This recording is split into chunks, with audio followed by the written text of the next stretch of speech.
আসসালামু আলাইকুম ওয়া রাহমাতুল্লাহি ওয়া বারাকাতুহু। ওয়ালাইকুম আসসালাম ওয়া রাহমাতুল্লাহি ওয়া বারাকাতুহু। সবাই স্বাস্থ্য ভালো আছে? জি হুজুর, আলহামদুলিল্লাহ ভালো আছি। আপনি কেমন ভালো আছেন? আছি হুজুর। আলহামদুলিল্লাহ, আমি আল্লাহর মেহেরবানি খুব ভালো আছি। আল্লাহ রাব্বুল আলামিন আমাদেরকে সিয়াসিত্তার দর্শে তদরিসের মধ্যে রেখেছেন, এজন্য আল্লাহর দরবারে শুকরিয়া আদায় করি আলহামদুলিল্লাহ। আলহামদুলিল্লাহ। আজকে আমাদের পর্ব হবে 69তম সবক ইবনে মাজাহ শরীফের। আজকের পর্বের মধ্যে রয়েছে বাবুল ইস্তিজান। আল্লাহুম্মা সাল্লি আলা সাইয়্যিদিনা মাওলানা মুহাম্মাদিন সাল্লাল্লাহু তাআলা আলাইহি ওয়া সাল্লামা ওয়া আলা আলিহি ওয়া সাহবিহি ওয়া বারাকা ওয়াসাল্লাম। আউযু বিল্লাহি মিনাশ শাইতানির রাজিম। বিসমিল্লাহির রহমানির রহিম। ইস্তিজান অর্থ হলো অনুমতি প্রার্থনা, অনুমতি নেওয়া। কেউ কারো বাড়িতে ঘরে গেলে অনুমতি ছাড়া ঢুকে নিষেধ। তো অনুমতি নেওয়ার অনেক পদ্ধতি আছে। তোর মধ্যে ইসলামী পদ্ধতি হলো সালাম দেওয়া, আসসালামু আলাইকুম, আসসালামু আলাইকুম, আসসালামু আলাইকুম। একের পর এক দুইবার তিনবার সালাম দেওয়ার বিধান আছে। তো সালাম দিয়ে যদি ঘর থেকে বলে যে আপনি কে, আসুন আসুন আপনি, তখন ঢুকতে পারবে। যদি অনুমতি না দেয় তাহলে ঢুকতে পারবে না। কিন্তু আমাদের দেশে অনেকে দেখা যায় ঘরের দরজায় একেবারে যে ওখানকার মা বোনদেরকে দেখে দেখে সে আমি কি আসতে পারি, আপনি করতে গেছেন, চলে যান। সালাম নাই, দোয়া নাই, কিছু নাই, শুধু এভাবে বলে মেয়ে খামিন স্যার, এভাবে বলে হ্যাঁ হবে না, চলে যান। তো ইস্তিজান সম্পর্কে আমরা ইনশাআল্লাহ শুরু করব। হাদাসানা আবু বকর ইবনে আবু বকরিন হাদাসানা ইয়াজিদ ইবনে হারুন আম্বানা দাউদ ইবনে আবি হিন্দিন আন আবি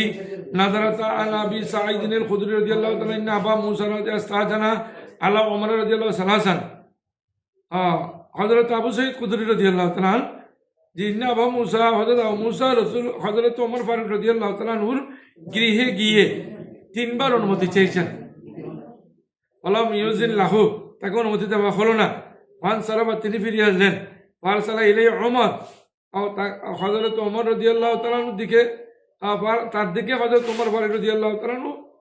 এগিয়ে আসলেন। মা রাদ্দাকা, বললেন যে তোমাকে ফিরিয়ে দিছে কে, চলে যাচ্ছ কেন, আমার ঘরে আছো, তুমি চলে যাচ্ছ কেন? কালা ইস্তাযানতু উল ইজানা, আমি অনুমতি প্রার্থনা করেছি, কিন্তু আল্লাহ যে আমার নবী রাসূলুল্লাহ সাল্লাল্লাহু আলাইহি ওয়াসাল্লাম যেভাবে অনুমতি নেওয়ার জন্য রাসূল করিম বলছেন সালাতান, তিনবার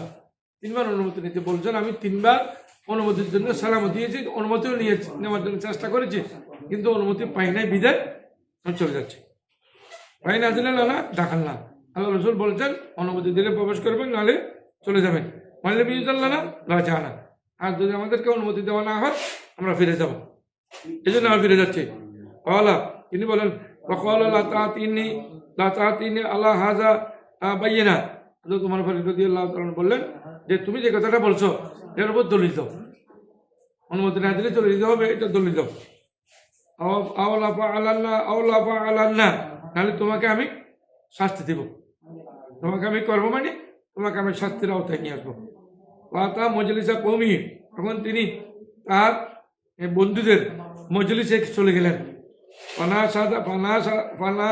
সাদা হুম, তাদেরকে সাক্ষী করলেন। অশাহিদুল লাহু, তখন তারা তার পক্ষে সাক্ষী দিলেন। ফাখাল্লা সাবিলাহু, তখন ওমর ফারুক রাদিয়াল্লাহু তাআলা তাকে ছেড়ে দিলেন, তার রাস্তা খালি করে দিলেন, নাহলে তাকে শাস্তি দিতেন। ওমর ফারুক রাদিয়াল্লাহু তাআলা হকের ব্যাপারে খুবই কঠোর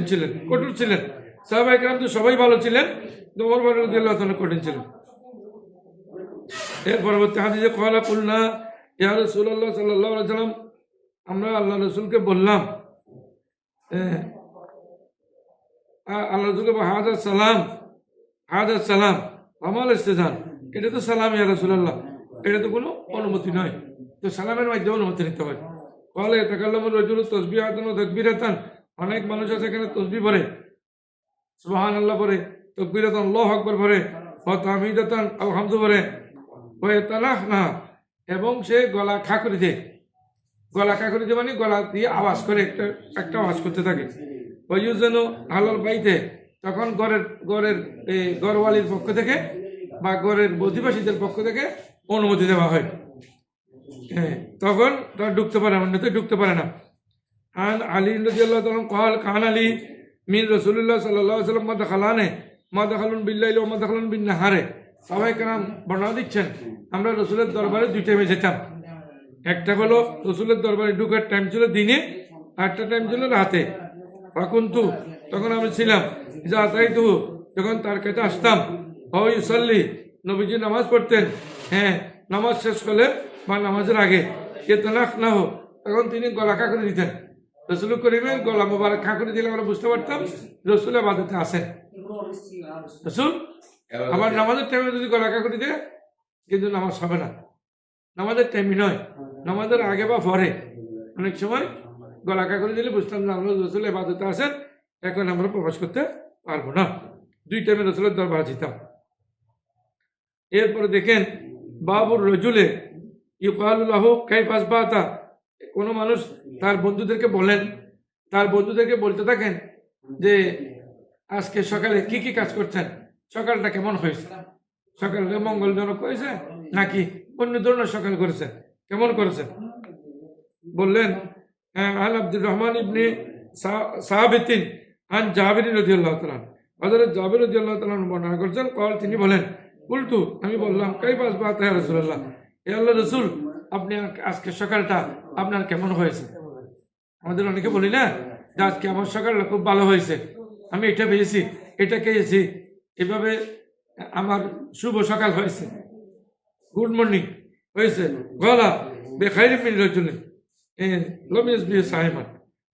বেখাইরিন তখন তিনি বললেন যে হ্যাঁ আল্লাহ রাসূল বললেন হ্যাঁ খুব কল্যাণময় হয়েছে আমার সকালটা খুব ভালো হয়েছে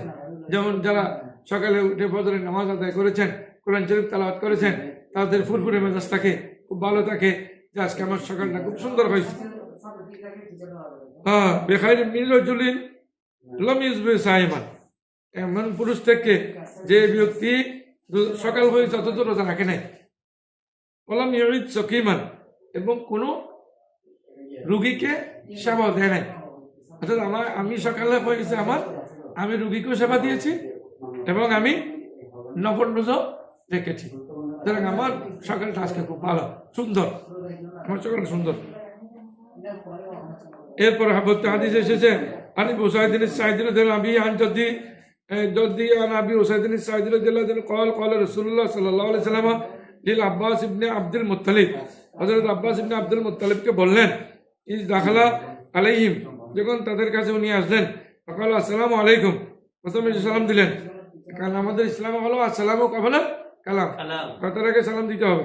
ওয়া আলাইকুম আসসালাম ওয়া রাহমাতুল্লাহি ওয়া বারাকাতুহু তিনি ওয়ালাইকুম আসসালাম বললেন তোমার উপর শান্তি বর্ষণ হোক তোমার উপর আল্লাহর রহমত বর্ষণ হোক তোমার উপর আল্লাহ বরকত বর্ষণ হোক ওয়ালা কাইফা বাতুম আজকে সকাল কেমন হয়েছে তোমাদের কালু বেখাইরিন খুব ভালো হয়েছে নামাজুল্লাহ আমরা আল্লাহর প্রশংসা করি কারণ আমাদের সকালটা নফল রোজা রেখেছি গরিব মানুষের কে টাকা দান করেছি এবং আমি রুগীর সেবা করতে পারছি তাহলে আমার সকালটা আজকে খুব উত্তম ভালো হয়েছে তাকে বাসবাতা বেআবিনা ওমিনা এবং তুমি কিভাবে সকাল করেছো বেআবিনা ওমিনা মাতা পিতার সাথে ইয়া রাসূলুল্লাহ মাতা পিতার সাথে কেমন করেছো কলা আসবাতু বেখাইরিন আহমদুল্লাহ যে আমি মাতা পিতার সাথে খুব সদ্ব্যবহার করেছি মাতা পিতার সেবা করেছি আমার সকালটা খুব সুন্দর হয়েছে পরবর্তী হাদিসের পরবর্তী এসেছে আতাকুম করিমু কওমি ফাকরিমু কোনো সম্প্রদায়ে যদি কোনো নেককার মানুষ আসে সম্মানী মানুষ আছে তাকে সম্মান দিবেন তাকে অসম্মানী করবেন না তাকে অসম্মানী করা ঠিক নয় قال عن ابن عمر رضي الله تعالى عنه حضرت عبد الله بن عمر رضي الله تعالى عنه বলেন قال رسول الله صلى الله عليه وسلم রাসূল বলেন ইজা আতাকুম করিমু কওমি যখন তোমাদের কাছে কোনো সম্প্রদায়ের লোকেরা আসবে সম্মানের লোকেরা আসবে ফাকরিমু তাদেরকে তোমরা সম্মান দাও সম্মান দিবা বাবু তসমিতুল আতাস এটা হলো যারা হাসি দেয় তাদের জবাব দেওয়া প্রসঙ্গে আমাদের এখানে হাসি দেয় কিন্তু জবাব দেন এমন অনেক মানুষ আমাদের দেশে বিদ্যমান আছে তো হাসি দেওয়ার পরে নিয়ম হলো আলহামদুলিল্লাহ বলো আলহামদুলিল্লাহ শুনলে আপনি হাসির জবাব দিবেন অন্যথায় নয় আনাস বিন মালিক রাদিয়াল্লাহু তাআলা قال আতাসা রাজুলান ইনদা নবী সাল্লাল্লাহু আলাইহি ওয়াসাল্লাম ওয়া সামিতা আহাদুহুমা আও সামিতা কলম ইয়াসমুতুল আখির হযরতে আনাস বিন মালিক রাদিয়াল্লাহু তাআলা বর্ণনা করেছেন আতাসা রাজুলানে দুইজন মানুষ রাসূলের দরবারে হাসি দিলেন ফাসামাতা আহাদাহুমা রাসূল একজনের জবাব দিলেন আও সামিতা একজনের জবাব দিলেন ওলা মিয়াসবুতুল আখির দ্বিতীয় জনের জবাব দিলেন না আকিলা ইয়া রাসূলুল্লাহ সাহাবায়ে কেরাম থেকে বর্ণনা করা হলো ইয়া রাসূলুল্লাহ আপনি একজনের জবাব দিয়েছেন আরেকজনের জবাব দিলেন না আতাসা রাজুলানে দুইজন মানুষ আপনার সামনে যে হাসি দিয়েছে কিন্তু আপনি জবাব দিয়েছেন ফাসামাতা আহাদাহুমা একজনের জবাব দিয়েছেন ওলাম তাসমুতুল আখির দ্বিতীয় জনের জবাব দেন নাই কেন ফাকালা তখন রাসূল করিম বললেন ইন্না হাযা হামিদাল্লাহ এই লোকটা হাসি দেওয়ার পরে আলহামদুলিল্লাহ বলেছেন এই জন্য আমি তার জবাব দিয়েছি ওয়া ইন্না হাযা লাম ইয়াহমিদিল্লাহ আর একজন লোক হাসি দিয়েছেন কিন্তু আলহামদুলিল্লাহ বলেন নাই বিদায় তার জবাব দিই নাই তাহলে হাসির পরে আলহামদুলিল্লাহ বললে জবাব দিতে হবে قال قال رسول الله صلى الله عليه وسلم একটা হাদিসে এসেছে ইজমিতুল আতাসু সালাসান ওমা যাদা বাহু মাকজুমুন মাজকুমুন আল্লাহ রাসূল করিম ইরশাদ করেছেন যারা হাসি দেতা তারা যদি তিনবার হাসি দিলে তিনবার হাসির পরে তিনবার আলহামদুলিল্লাহ বললে আপনারা হাসির জবাব দিবেন যদি ফামা যাদা এর বেশি হয় বাহু মাজকুমুন এটা হলো সর্দির হাসি এটা হলো সর্দির হাসি এই হাসিটা কোনো আসল হাসি নয় সুতরাং ওইটার জবাব না দিলেও কোনো সমস্যা নাই তিনবার পর্যন্ত জবাব দিতে হবে قال رسول الله صلى الله عليه وسلم আল্লাহ রাসূল বলেছেন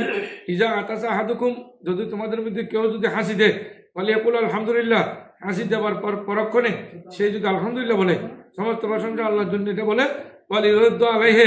মান হাওলাহু তাহলে তার আশেপাশে যারা আছেন তারা তাকে জবাব দিবেন ইয়ারহামুকাল্লাহ আল্লাহ তোমাকে রহম করুক দয়া করুক এইভাবে জবাব দিবেন ওয়ালিরুদ্দু আলাইহিম ইয়াহদিকুমুল্লাহ ওয়াইসলিহু বালাকুম যে তারপরে কোনে যারা এখানে আলহামদুলিল্লাহ বলার পরে ইয়ারহামুকাল্লাহ বলবে তিনি আবার দোয়া করবেন কি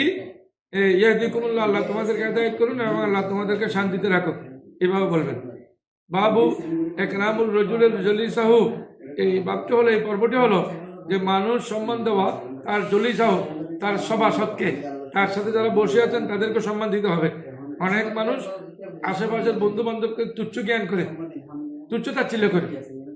বন্ধু বান্ধবদেরকে কারণ ওদেরকে সম্মান দেখাতে হবে তাহলে কানান নবী সাল্লাল্লাহু আলাইহি সাল্লাম আল্লাহ রসুল বললেন ইজা লকিয়াল রজুলা কোনো মানুষের সাথে যদি কোনো মানুষ দেখা হয় ফাকাল্লাম আহু এবং সে তার সাথে কথা বলেছেন লম ইসরিফ ওয়াজাহু আনহু সে তার থেকে ফিরবে না হাত্তা ইয়াকুনা ওয়াল্লাযী ইয়ানসারিফু যতক্ষণ পর্যন্ত সে তার থেকে ফিরে যায় নাই ততক্ষণ পর্যন্ত তারা তার সাথে বসবেন কথা বলবেন থাকবেন ওয়াজা সাহাবাহু লাম ইয়ানজা ইয়াদাহু মিন ইয়াদি যখন সে মুসাফা করে তার হাত টেনে নিবে না মুসাফা করবেন হাতে কোনো ওয়াল্লাযী ইয়ানজাহু যদি ওই ব্যক্তি হাত টেনে নেয় তাহলে ছেড়ে দিবেন ওলাম ইয়ারা মুকাদ্দামান বেরকুবাতাইহি জলিসান কত্তু রাসূল করিম সাল্লাল্লাহু আলাইহি সাল্লাম জীবনে কোনোদিন আর সভাসদ তার পাশে যারা ছিলেন তাদের সামনে উভয় পা টেনে বসতেন না